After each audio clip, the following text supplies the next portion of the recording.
G'day all, welcome to Liana James Live for 30 sessions, here where we talk all things hairdressing at Liana James Hair and Beauty, 137 Kunang Road in Carnegie. Now, last few days I have been doing a few shows on Nova Semi. We just had a straightener just turn off. Yeah, we've been doing a few shows on Nova Semi, which has been a lot of fun. I'm going to have them up on the wall again today because unfortunately I did not save those videos. Naughty, naughty me. So you'll be able to see the end results of some of those images. But today I spoke a little bit yesterday about tricks when you're seeing photos that you might like a hair color or a hairstyle in. So what I'm going to show you today is examples of how hair color or styles can be changed just for an image sake, if you know what I mean. So what they'll do, and some tricks that they'll pull on you, on your eye, on how they're going to change it. So please, hi Kirsty, please watch because I'm going to show you my first one. So I've got the lovely Dolly just here, which I prepared earlier, and I've just curled some of her hair. So I'm going to show you what happens when you see a picture and it looks a lot fuller. So if you look at her hair here, you'll see her hair, it sort of sits like this. I'm just going to set this camera up so that I can actually do some of this work. Now, I want to make sure that we get a nice view of this. I might even go from just behind. So what you'll see here is ultimately this is what the hair's like. And it's nice and curly, whatever shape it's in at the moment you see it as it is. Now, for those that want to get a nice curl that's maybe not as perfect as this, would like it to be zoomed out, brushed out a little bit less sectioned like it's just been done by a GHD, then my suggestion is grab a brush, comb it out a touch, and get it to the point where the hair will sit how you like it, okay? So this is just showing an example of how you can get rid of some of those curls and some of those sections that you may have created when you're running your GHD through the curler. Just a brush, if you've curled it well enough, it will still hold the actual curl in the hair, so don't worry about that, and you can bring it back up. Once you get it to sit where you want it to sit, then you put some spray into it, you'll love it. But the point of today's show is really about the tricks of the trade.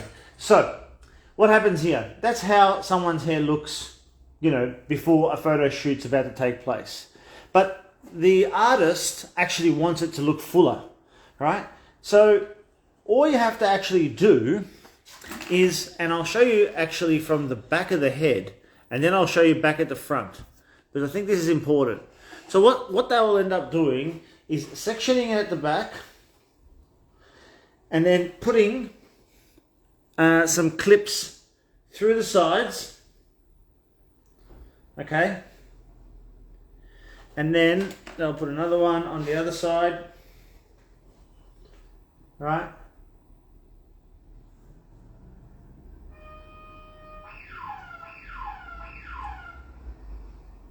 Now I'm just going to pretend like I'm actually doing a shoot. And voila, the hair in the mirror all of a sudden looks bigger. Now the way I've sectioned it is for volume in this section through here, right? But you can do all sorts of things. So if you wanted to create more volume through here, you would change it again. So you can take them out and then put it in the lower sections so you can get the actual volume of where you want it to be. Now, just so you can see the difference, I'll leave one without a clip in it. You can see how much bigger and fuller the left-hand side looks compared to the right-hand side. So much more hair, looks voluminous, you can see more of the curls coming through. This side looks a little bit more dull, etc. So don't get fooled when you're looking at some images online on how the actual hair looks, and for it to be perfect like that when stylists are doing it in their salon. A lot of the times it's a trick for you. G'day Jamie. I was just explaining how in our filming, in filming and taking photos for magazines, how you'll see one side of this lady's hair has got hardly any volume to it, where this side of the head has heaps of volume. Now, when you're taking a still photo, no one gets to see the back. But this is what they could do. Just putting a clip in the hair, just to make sure that it looks to the volume that they're aiming to achieve. Okay? So, like I was saying, just don't get fooled by what you see in the image. And the reason I'm telling and advising people about this is a lot of people bring a magazine into the salon and say, "Oh, this is what I want to look like." And sometimes, because we know what tricks happen, g'day Stacey, what tricks happen in the studios as hairdressers, it's a bit difficult. I'm going to show you an example now of some photos that sort of mimic what I was just showing you. G'day Basilica, hopefully it's Maria watching, or someone from Basilica anyway.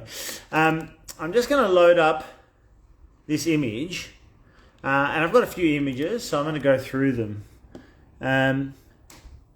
So you see this lady's hair? That's the example of what I gave you. That's bringing the hair forward, so it's going to look a lot more fuller than what you're typically going to get. I mean, her hair is pretty fine. I doubt she's going to have that much volume in the bottom lengths of her hair without bringing both sides to the forward position. So that's the first one. I want to show you this because I think I'm going to show you some colors next. And I think it's important to understand this, right? People will see this. This is where lighting comes into it. And they want this really rich brown hair. And you'll see these light bits coming through. And they think that this is the actual color. It's not. It's purely the lighting that you can use to create that color. So it's very important when you're trying to get a color. What are you liking? Are you liking these parts in here? Because we could probably do something like that. It would be more like a foil than it would be one brown color. Or are you thinking that darker color through here is what you love? There's one example. Here's another one. I'll give you another example here. Again, you know, this, she may have some foils actually going through it, but there's a likelihood that a lot of the work's being done here by the lighting that the people are using when taking a photo. So it's very important when you come and see a stylist that you're very specific. You're very specific about what you're trying to achieve, because that's going to help us actually get to where you actually want to get to. So this is another example of this is shiny hair this time. Shiny hair. So that shine just doesn't happen, all right? Without some form of lighting to hit that at the certain point. G'day Dave. G'day Lena as well. Without the light hitting at a certain point, you're not going to get that sort of artificial shine effectively happening throughout your hair. There's no color in the world that's going to create that for you. There's no treatment, maybe a shine serum, but the shine serum with lighting and the photographer will get to that outcome. So ask questions. If people want to ask, like I've said, I always like to have these interactive. I want people to be involved, not just listening to me talking the whole time. And the last example is going to be this one here. So you can see, and I gave the example just before, how they've gone for that extra volume through there. Now, she may have just heaps of hair and getting that volume, but the likelihood is they've taken a still photo, and like I've shown you as an example just here, where they clip it up, and you can create more volume on one side compared to the other side for a still image. Hopefully that makes a lot of sense. But I'm going to show you now with those colors. I want to show you an example live, right? I want to show you an example live here. So these are all the colors that I colored recently. And you can see how dirty a lot of these blondes are, all right? And that's meant to be grey. You can hardly see it with our lighting the way it is. There's orange, there's blue, but it doesn't really look blue. I'm not sure what you see on the other side. Pink, red, whatever. And then I've done some purples and greens, but more pastel-y finishes over here for those that haven't seen it. So, that's very good, David. I like that. Welcome, Dandruff. Very topical. So, now you can see all these colours here, and then you'll see what happens to them after. I want to show you the yellow. I think the yellow is the best. So look at that yellow there, and then look what happens to that yellow now. Completely changes how those colours are looking. The blondes are exactly the same. I mean, these blondes look a lot cleaner than what I showed you before.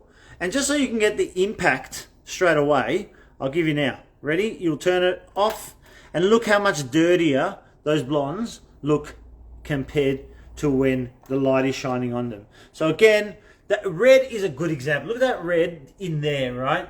Pretty dull. Light comes on, pretty smashing red all of a sudden. Lighting can make a massive difference. The same thing can be said over here with our... So I wanted to give an example. So the top one here, I was talking about this yesterday. G'day Tula. Please ask questions. Very important for them to come through, not just statements like welcome Dave Drift, which is even more funnier actually. Thank you for that. So this is a sort of a level 8, and this is like getting your hair to almost falling apart really, but really lightening it to almost, you know, the same color as my wall. So these colors here that I've painted on here and the colors that I've painted on here are actually the same color, but you can see the fundamental difference between the two of them, okay? This is where lightening the hair before you're choosing these pastel-y colors is important. Otherwise, you're just not going to achieve what you want. But I want to show you what lighting does to this. You can see how patchy this is. Even over there, it's very, very patchy. And then all of a sudden, you'll see how the lighting just absolutely cleans it all out. The colors are very, very different. So if I was to take a photo of somebody that I colored their hair like this, okay, after when I put the light on it, it's going to be very different to what you're actually going to see in your lighting at home. And let's not forget, it's not just, hello Anna as well, it's not just that the lighting that I've just used now, it's also the lighting in the salon. You know, if you look up, you'll see the amount of lighting that we have going through the whole salon, and that makes a massive difference to what you're going to look like. If you have 1 or 2 lights in your bathroom compared to the amount that we have in our salon and on our roofs, you're going to obviously see a completely different color. Does the hair become coarse with, I don't think the question was finished, but I'm guessing it's with something. I'm not sure. Let me know what that question is. Retype it in and don't do autocorrect. So hopefully you can see that difference in color, and you can see the tricks of the trade that people use when we're out there in the photograph sort of space. Very important to realize this, because it'll change the conversation that you have with your hairdresser, whether it's with us or whether it's with somebody else. It all depends. Does the hair become coarse with bleaching? Okay, so there's just 2 types of hair. So if hair's coarse or not coarse, it's from the beginning. So the coarseness is when they're talking about the thickness of each strand. Okay, so does bleaching make it more coarse? If anything, probably not.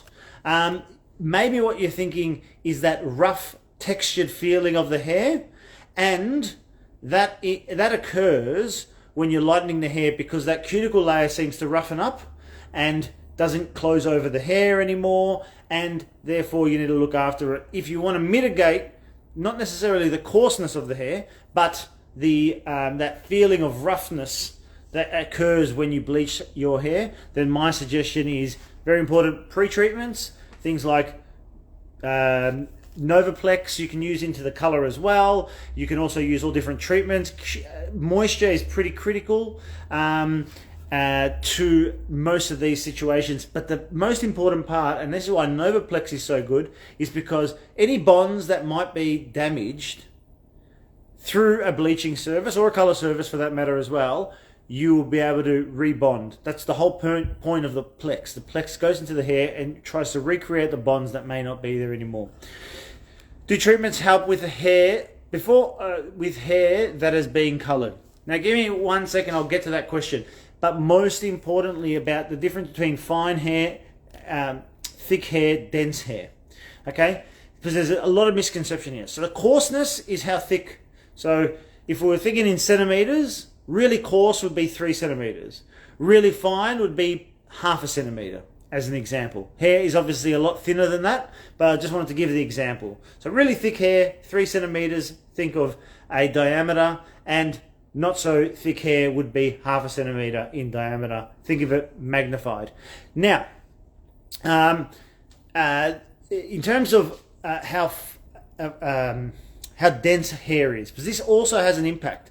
Density is big. So you can have really fine hair, so the 0.5 centimeter example that I just gave, but you have heaps of it. Like every square centimeter, you have, we'll say 1,000 hairs, right? Equally, you could have very fine hair, and in the same square centimeter, you only have, we'll say 500,000 hairs. 500 hairs as opposed to 1,000 hairs. Okay? So that is when we're talking about the density that's on the hair.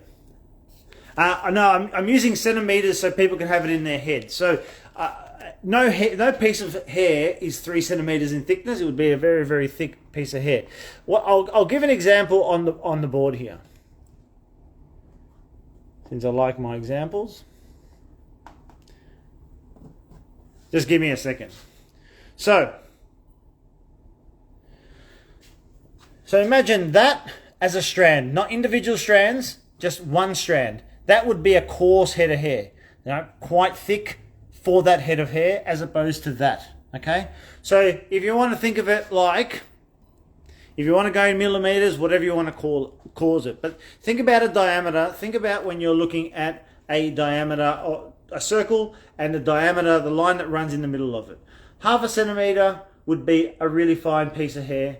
3 centimeters would be a really thick piece of hair. Obviously, we're magnifying the bejesus out of a hair strand for it to be talk about it in 0.5 centimeters and to be talking about it in centimeters at all. But the thickness is all about the diameter of the hair. The coarseness and the fineness of the hair is all about the diameter across the hair. The question was, I'm just going to scroll up. With pics of different styles over the years. Okay. I'll get to that one, Jamie, about my different hairstyles. So, do treatments help with hair that is being coloured? Yes, absolutely. Critical before it gets to a state where you need repair. It's better to keep your hair in good condition, do all the work that you want to do in terms of colours, all these sorts of colours on your hair or these sorts of colours on your hair, whatever, right? The critical point is get it in good condition beforehand. Best thing to do is either do hair treatments, making sure you pump a whole bunch of moisture in it. Make sure you get a shampoo or conditioner that actually is for your hair, that will actually work for your hair. If it's fine, if it's coarse, you'll need something different. If you're oily or you're too much of a dry scalp, you'll need something different.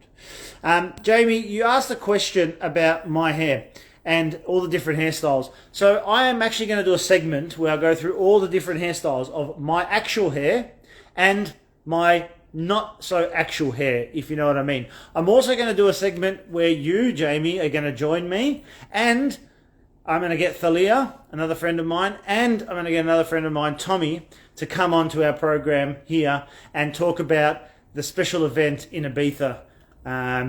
I'll just keep everyone on tender hooks, but that's going to happen in a few episodes' time. We'll have a good laugh about all the different hairstyles that I've been through and what happened to me when I was in Ibiza with everybody. I think it will be quite funny. Dave, yes, I know that you think that it would be actually pretty memorable. I think it will be quite a laugh. Any more questions coming through? Because I would really like to answer them. G'day, Sue. Thank you, Sue, for loving this. Also, thank you for joining us, Eco Electrical. So if anyone ever needs their electrical stuff done, all the electrical work in the salon was actually done by Dean and his team at Eco Electrical. So he's going to actually come through the actual and do a show with me one day actually, and show all the different lighting and talk to everybody a little bit about electricity, because people might not think it's that important, but actually critical. How many hair dryers you can run off one socket, how many lights you need to get the saturation and the true color coming out of the hair for the client to see. So very important, and I want to thank Dean for all of his support over the year. That's what happens when you have many hairstyles. Yes, I have had many hairstyles, or no hairstyles, as I currently am rocking it at the moment. I've had a few. I was limited there for a while, unfortunately, because I had to wear something specifically. But again, everyone's going to have to watch in the future to know about what I'm talking about there. But yes, a few of my friends that are on here are going to have a bit of a laugh when that episode comes up. So what I'll do, all the people that have been here today, so Susie, Nicole, thank you for joining. The rest of the family, Luca from Di Lorenzo Hair Care. Di Lorenzo Hair Care is an awesome company to be partnering with. Everyone that's been on here tonight, I'm going to invite for the very special episode where we talk about all things my hair. Anyway, enjoy tonight, everybody, and happy lockdown. Bye.